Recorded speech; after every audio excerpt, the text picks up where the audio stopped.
Hello guys, welcome back to my channel Priya talks. ఎలా ఉంటాడో తెలుసుకోవాలని ఉందా? అయితే ఇప్పుడే చూసేద్దాం డెత్ నోట్ ఎపిసోడ్ 6. వాళ్ళు డోర్ తీసుకుని లోపలికి వెళ్తారు. అప్పుడు ఎల్ తన ఫేస్ ని రివీల్ చేస్తాడు. ఎల్ని చూసి వాళ్ళంతా మనసులో ఇలా అనుకుంటారు, మనం ఎక్స్పెక్ట్ చేసినట్టు ఇతను లేడే అని. చీఫ్ తన ఐడి చూపిస్తూ నేను యగామి, నేనే చీఫ్ అని చెప్తాడు. మిగతా ఆఫీసర్స్ కూడా అలానే చేస్తారు. ఎల్ తన చేతిని గన్ లా చూపించి బ్యాంగ్ అని అంటాడు. వాళ్ళంతా ఇతనేంటి చిన్న పిల్లాడిలా ప్రవర్తిస్తున్నాడు అని అనుకుంటారు. మీకు తెలీదా, కీరా ఎవరినైనా చంపాలి అంటే ఫేస్ మరియు పేరు తెలిస్తే చాలు అని. ఒకవేళ నేనే కీరా అయితే ఇలా మీ ఐడీలు చూపించడం అంత సేఫ్ కాదు అని అతను చెప్తాడు. సరే, ఈసారి నుండి కేర్ఫుల్ గా ఉంటాము అని అంటారు. ఎల్ వాళ్ళతో ఉన్న ఎలక్ట్రానిక్ డివైజెస్ అన్నిటినీ అక్కడ టేబుల్ పైన పెట్టి లోపలికి రమ్మంటాడు. వాళ్ళలో ఒక అతను, ఎల్ నువ్వు ఇంకా మమ్మల్ని అనుమానిస్తున్నావా? నువ్వు చెప్పే ఇన్ఫర్మేషన్ మేము బయటకి వెళ్ళిన తర్వాత లీక్ చేస్తాము అని అనుకుంటున్నావా ఏంటి అని అడుగుతాడు. దానికి చీఫ్ తను చెప్పేది కూడా కరెక్టేలే, అక్కడ పెట్టేసి లోపలికి వెళ్దాం పదండి అని అంటాడు. అప్పుడు ఒక ఆఫీసర్ ఎల్ అని పిలిస్తే, మీరు నన్ను ఇప్పటి నుండి ఎల్ అని పిలవకండి, రియూజాకి అని పిలవండి, ఇది మన సేఫ్టీ కోసం మాత్రమే అని అంటాడు. ఓకే రియూజాకి, నేను చెప్పేది ఏంటి అంటే ఇప్పటి వరకు మనం క్రిమినల్ నేమ్స్ డిస్క్లోజ్ చేసాం కదా, కానీ ఇప్పుడు అలా చేయకుండా ఉంటే సరిపోతుంది కదా అని అంటాడు. నోనో, అలా మనం చేయకూడదు. కీరా క్రిమినల్స్ ని మాత్రమే కాకుండా తన పనికి ఎవరైతే అడ్డొస్తారో వాళ్ళందరినీ చంపేస్తాడు.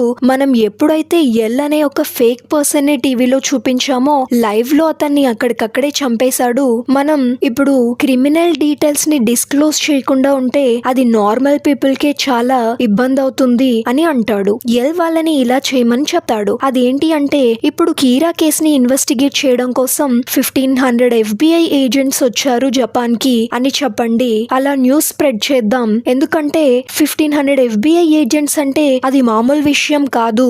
ఇంతకు ముందు కంటే తను ఇప్పుడు ఎక్కువ ట్రబుల్ ని ఫేస్ చేస్తాడు. అప్పుడు ఏదో ఒక మిస్టేక్ చేసి కార్నర్ అయితే అది మనకి ఇంకా ఈజీ అవుతుంది అతన్ని పట్టుకోవడానికి అని అంటాడు. ఇదంతా వర్కౌట్ అయ్యేలానే ఉంది, వావ్ నైస్ అని అంటారు ఆ ఆఫీసర్స్. ఒకవైపు లైట్ ఏమో, నేను ఏదైనా మిస్టేక్ చేశానా, అంతా బానే చేశాను కదా అని ఇప్పటి వరకు చేసిందంతా రివైజ్ చేసుకుంటూ ఉంటాడు. అప్పుడు రియూక్, లైట్ ఏంటి నువ్వు డెత్ నోట్ వాడాలి కదా, కానీ నీ ఎగ్జామ్స్ కి ప్రిపేర్ అవుతున్నావా అని అడుగుతాడు. లైట్ మాత్రం ఏదో ఆలోచిస్తూనే ఉంటాడు. ఇక్కడ రియూజాకి ఏమో 14 to 19 మధ్యలో కీరాని మన FBI ఏజెంట్స్ లో ఎవరో ఒక అతను ఫాలో చేసి ఉండాలి అని అంటాడు. అలాగే ఇప్పటి వరకు చంపింది క్రిమినల్స్ నే, బట్ ఇప్పుడు మాత్రం సస్పెక్టెడ్ క్రిమినల్స్ ని చంపుతున్నాడు అని అంటాడు. ఆ ఆఫీసర్స్ ఈ ఇన్ఫర్మేషన్ అంతా విని చాలా ఆశ్చర్యపోతారు. రియూజాకి వాళ్ళకి ఇది FBI కలెక్టెడ్ ఇన్ఫర్మేషన్, మీరు కావాలంటే ఇది ఇక్కడ చెక్ చేయండి అని చెప్తాడు. ఆ ఆఫీసర్స్ 2 గ్రూప్స్ గా డివైడ్ అయ్యి ఒక టీం FBI ఏజెంట్స్ మీద, ఒక టీం హార్ట్ అటాక్ తో చనిపోయిన వాళ్ళ మీద ఇన్వెస్టిగేషన్ చేయాలి అని అనుకుంటారు. అప్పుడు రియూజాకి, ఇంకా మీరు నన్ను ఏమైనా అడగాలి అనుకుంటున్నారా అని అంటాడు. నువ్వు ఇంతకు ముందు నీ ఫేస్ మాకు చూపించలేదు, ఇప్పుడు ఫేస్ చూపించావు, ఇంకా మా హెల్ప్ కూడా తీసుకుంటున్నావు, అంటే నువ్వు ఓడిపోయినట్టేనా అని చీఫ్ అడుగుతాడు. దానికి రియూజాకి ఇలా అంటాడు, అవును, నేను 12 మెంబర్స్ FBI ఆఫీసర్స్ని నేను కోల్పోయాను. స్టార్టింగ్లో నేను ఓడిపోయాను, కానీ లాస్ట్లో మాత్రం గెలిచేది మనమే అని అంటాడు. తన మాటలకి వాళ్ళందరికీ కాన్ఫిడెన్స్ లెవెల్స్ ఇంకా పెరుగుతాయి. చీఫ్కి కూడా ఎక్కడో ఒక అనుమానం ఉండేది, ఇతను ఎల్లా కాదా అని. కానీ ఆ మాటలు విన్న తర్వాత చీఫ్కి కూడా ఆ డౌట్ క్లియర్ అయిపోతుంది.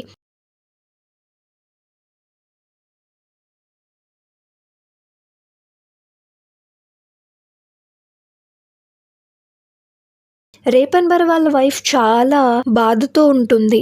తను ఈ కేస్ పైన పనిచేయాలని నిర్ణయించుకుంటుంది. ఆ బస్ హైజాక్ సిచ్యువేషన్లో తొందరపడ్డానేమో అని లైట్ ఇంకా దాని గురించి ఆలోచిస్తూ ఉంటాడు. తర్వాత రోజు లైట్ వాళ్ళ అమ్మ లైట్ వాళ్ళ చెల్లెలతో ఇలా అంటుంది, మీ నాన్నగారు మార్చుకునే బట్టలు మర్చిపోయారు, తీసుకెళ్ళి ఇచ్చిరా అని అంటే తను, నేను మా ఫ్రెండ్స్కి ఆడుకోవడానికి బయటకు వస్తాను అని నేను వాళ్ళకి ప్రామిస్ చేశాను, నేను వెళ్ళను మమ్మీ అని అంటే అప్పుడు అక్కడే ఉన్న లైట్ నేను వెళ్తాను మమ్మీ అని చెప్పి తన రూమ్లోకి వెళ్ళి డెత్ నోట్లో ఒక పేజ్ని తీసుకుంటాడు. అప్పుడు రియుక్ అడుగుతాడు, నువ్వెవరినైనా చంపాలనుకుంటున్నావా అని. దానికి లేదు అలా ఏం లేదు, నేను జస్ట్ దీన్ని సేఫ్టీ కోసమే పెట్టుకుంటున్నాను, ఎప్పుడూ పెట్టుకుంటాను, సేఫ్టీగా నా దగ్గర ఇది ఉంటుంది, ఎందుకైనా మంచిది అని లైట్ చెప్తాడు. రేపెన్బర్ వాళ్ళ వైఫ్ హెడ్ క్వార్టర్స్కి బయలుదేరుతుంది. లైట్ వాళ్ళ ఫాదర్కి కాల్ చేస్తాడు, కానీ వాళ్ళ ఫాదర్ ఆ కాల్ని లిఫ్ట్ చేయడు. అయితే అక్కడ నుండి లైట్ హెడ్ క్వార్టర్స్కి వెళ్తాడు. అదే టైంలో రేపెన్బర్ వాళ్ళ వైఫ్ కూడా అక్కడికి వస్తుంది. తన దగ్గర ఒక ఇంపార్టెంట్ ఇన్ఫర్మేషన్ ఉంది, దాని గురించి మాట్లాడాలి అని రిసెప్షన్లో వాళ్ళతో చెప్తుంది. వాళ్ళు హెడ్ క్వార్టర్స్లో ఎవరు లేరు అని అంటారు. ఏంటి, హెడ్ క్వార్టర్స్లో ఎవరు లేరా అని లైట్ అనుకుంటాడు. నేను కీరా కేస్ గురించి మాట్లాడడానికి వచ్చాను అని తను చెప్తుంది. ఏంటి, కీరా కేస్ గురించి మాట్లాడాలా అని లైట్ అక్కడి నుండి ముందుకు వెళ్ళి తను తెచ్చిన బ్యాగ్ని ఆ రిసెప్షన్లో వాళ్ళకి ఇచ్చేస్తాడు. దానికి వాళ్ళు లైట్ని పలకరిస్తూ ఇలా అంటారు, లైట్ నువ్వు కీరా ఇన్వెస్టిగేషన్లో మాతో కూడా రావచ్చు కదా అని అంటే దానికి లైట్ ఇలా అంటాడు, వస్తాను, మనమే ఎల్ కంటే ముందు కీరాని కనిపెడదామని అంటాడు. రేపెన్బర్ వాళ్ళ వైఫ్ అక్కడే నిలబడి ఉంటుంది. లైట్ తనతో మాట్లాడతాడు, మీకు కీరా గురించి తెలియందేముంది, ఈ కేసు వల్ల ఆఫీసర్స్ అంతా రిజైన్ చేసి వెళ్ళిపోయారు, ఇప్పుడు తక్కువ మంది ఉన్నారు కాబట్టి వర్క్ అంతా వాళ్ళ మీదే ఉంది, సో వాళ్ళు చాలా బిజీగా ఉంటారు అని అంటాడు. ఇదంతా నువ్వు తనతో ఎందుకు షేర్ చేస్తున్నావు లైట్ అని ఆ రిసెప్షన్లో ఉన్న ఆఫీసర్స్ అడిగితే నాకెందుకో తను నమ్మకంగా కనిపిస్తుంది, అందుకే చెప్తున్నాను అని అంటాడు. మీరు కీరా కేసులో ఏమో మాట్లాడాలి అని అన్నారు కదా, ఇక్కడ చీఫ్ మా ఫాదరే, మీరేమైనా మాట్లాడాలి అనుకుంటే మీరు మాట్లాడొచ్చు అని అంటాడు. సరే అని తను అక్కడి నుండి లైట్తో పాటు వెళ్తుంది. ఓకే, నా పేరు లైట్ యాగామి, మీ పేరేంటి అని అడుగుతాడు. దానికి నా పేరు షికోమాకి అంటే మిస్ మాకి అని తను చెప్తుంది. మనకి తెలుసు కదా కీరాకి నేమ్ తెలిస్తే వాళ్ళని హార్ట్ అటాక్తో చంపేస్తాడు అని లైట్ అంటాడు. దానికి తను ఎగ్జాక్ట్లీ అందరూ అదే అనుకుంటున్నారు, కానీ రియాలిటీలో హార్ట్ అటాక్తోనే కాకుండా డిఫరెంట్ టైప్స్లో కూడా కీరా అందరినీ చంపుతున్నాడు అని అంటుంది. అది విన్న లైట్ షాక్ అయిపోతాడు. అసలు ఈమె ఎవరు, ఇదంతా తనకి ఎలా తెలుసు అని అనుకుంటూ ఉంటాడు. కానీ బయటకు మాత్రం రియలీ నాకు ఆ ఆలోచనే రాలేదు, మీరు అంటున్నారు కదా వేరే విధంగా కూడా కీరా చంపుతున్నాడు అని అంటాడు.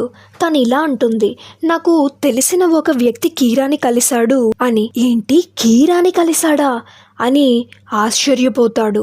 అప్పుడు ఇలా అంటాడు, అవునా, మరి తనే వచ్చి చెప్తే అయిపోతుంది కదా కీరా ఎవరు అని అంటాడు. దానికి తను ఇలా అంటుంది, తను చనిపోయాడు, తను నా హస్బెండే, అతను 12 FBI ఏజెంట్స్లో ఒక అతను అని అంటుంది.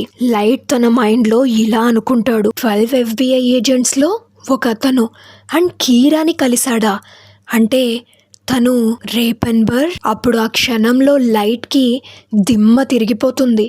అప్పుడు తను ఇలా అంటుంది, ఆ రోజు బస్ హైజాక్ అప్పుడు తను ఆ బస్లో కీరాని కలిసే ఉంటాడు అని అంటుంది. కానీ మీరు అలా ఎందుకు అనుకుంటున్నారు అని లైట్ అంటే బస్ హైజాక్కి 8 days తర్వాత తను హార్ట్ అటాక్తో చనిపోయాడు. ఆ క్రిమినల్ కూడా క్రైమ్ చేసిన 2 daysకి చనిపోయాడు యాక్సిడెంట్లో. వేరు డెత్స్ అయినా కూడా కీరా ప్లాన్ చేశాడు ఇదంతా. ఆ బస్లో తను ఎలా అయినా రేపెన్బర్ దగ్గర నుండి FBI ఏజెంట్స్ డీటెయిల్స్ కలెక్ట్ చేయాలి అని అనుకుని ఉంటాడు అని అంటుంది. క్రిమినల్ యాక్సిడెంట్లో చనిపోయాడు, దాన్ని బట్టే మనకి అర్థమవుతుంది ఎలా అయినా తను చంపగలడు అని కూడా తను చెప్తుంది. అప్పుడు లైట్ ఇలా అంటాడు, ఆ క్రిమినల్ హార్ట్ అటాక్తో కాకుండా యాక్సిడెంట్తో చనిపోయాడని మీరు ఇలా అనుకుంటున్నారా అని అడిగితే అవును అని తను అంటుంది. మీరు రాంగ్ వేలో ఆలోచిస్తున్నారేమో అని లైట్ అడుగుతాడు. మొదట్లో నేను అలానే అనుకున్నాను, కానీ అదే రోజు రాత్రి మా హస్బెండ్ని నేను అడిగాను, తను అప్పుడు చెప్పాడు ఏదో ఒక సిచ్యువేషన్లో తన ఐడి ప్రూఫ్ని ఎవరికో చూపించాల్సి వచ్చింది అని. తను పేరు మాత్రం మెన్షన్ చేయలేదు, కానీ ఆ రోజు ఎవరికైతే ఐడి చూపించాడో తన వల్లే ఈ FBI డెత్స్ అన్నీ కూడా జరిగాయి, అలానే తనే కీరా అయ్యి ఉంటాడు అని అంటుంది. రియూక్ తన మనసులో ఇలా అనుకుంటాడు, బహుశా లైట్ నిన్నటి నుండి దీని గురించి ఆలోచిస్తున్నాడు, బాధపడుతున్నాడు. ఏదైతే లైట్ అవ్వొద్దు అని అనుకుంటున్నాడో అదే అయ్యింది అని అనుకుంటాడు. అప్పుడు లైట్, అవును మీరు చెప్పేది కూడా కరెక్టే అయి ఉంటుంది, మీరు ఈ విషయం ఇంకెవరికైనా చెప్పారా మరి అని అడుగుతాడు. లేదు ఇంకెవరికి చెప్పలేదు అని తను అంటుంది. మీ డిటెక్టివ్ స్కిల్స్ చాలా ఎక్సలెంట్గా ఉన్నాయి. మీ హస్బెండ్ని చంపిన కీరా మీద రివెంజ్ తీర్చుకోవాలి అంటే ఇదే కరెక్ట్ టైమ్. ఇదంతా మీరు పోలీసులకి చెప్తే వాళ్ళు అతి త్వరలోనే కీరాని పట్టుకుంటారు అని అంటాడు. దానికి అవును నువ్వు కరెక్ట్గా చెప్పావు అని అంటుంది. కానీ లైట్ మాత్రం మైండ్లో ఇలా అనుకుంటాడు, నేను ఏదైతే జరగకూడదు అనుకున్నానో అదే జరిగింది. తను నన్ను కలవడానికి ముందు పోలీసులని కలిసుంటే ఇదంతా వాళ్ళకి చెప్పేసేది, అప్పుడు నేను దొరికిపోయేవాడిని. అయినా నా వైపు గాడ్ ఆఫ్ డెత్ ఉన్నాడులే, నేను అస్సలు దొరకను అని అనుకుంటాడు. Thanks for watching.